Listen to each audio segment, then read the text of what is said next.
Taylor submarine लेकर आ जाता है।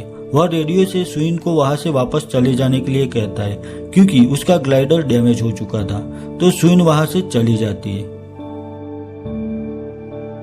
अब टेलर अपनी सबमरीन को उस फंसी हुई ग्लाइडर से अटैच करके अपनी वाइफ लीना को और वॉल को बचा लेता है, पर तभी मैक शार्क वहां ग्लाइडर की ओर आगे बढ़ रही थी। तब तोसी समझ जाता है कि शायद वो ऊपर नहीं पहुंच पाएगा, तो वह दरवाजा बंद करके ग्लाइडर से सबमरीन अलग कर देता है और तभी मैक स्पीड में उसकी ओर बढ़ती हुई दिखाई गई है और वह अपने नुकीले दांतों से तोसी के ग्लाइडर के चिथड़े उड़ा देती है। सब लोग अपसेट थे क्योंकि वह तोसी को नहीं बचा सके।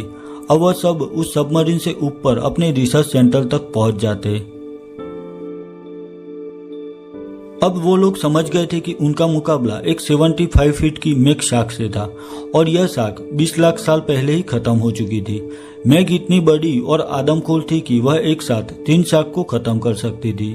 अब जैक सबको कहता है कि वह इस शार्क पर रिसर्च करना चाहता है।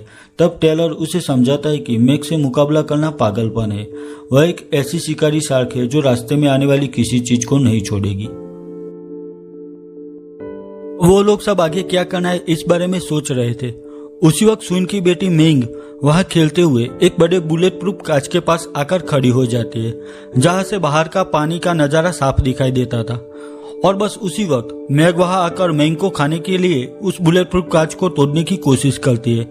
मेंग उस हमले से डर जाती है और चिल्लाने लगती है, तो उसकी चीख सुनकर सब लोग नीचे आते हैं और देखते हैं कि वहां बुलेट प्रूफ कांच पर मैग के दांतों के बड़े निशान थे, पर अब वहां पर मेग नहीं थी। तभी वहां एक व्हेल मछली आती है। सबको लगा कि शायद मेंग इस छोटी सी व्हेल को देखकर डर गई होगी, पर तभी वहां मेग आती है और एक ही हमले में उस व्हेल के 2 टुकड़े कर देती है और उसे खा जाती है। वो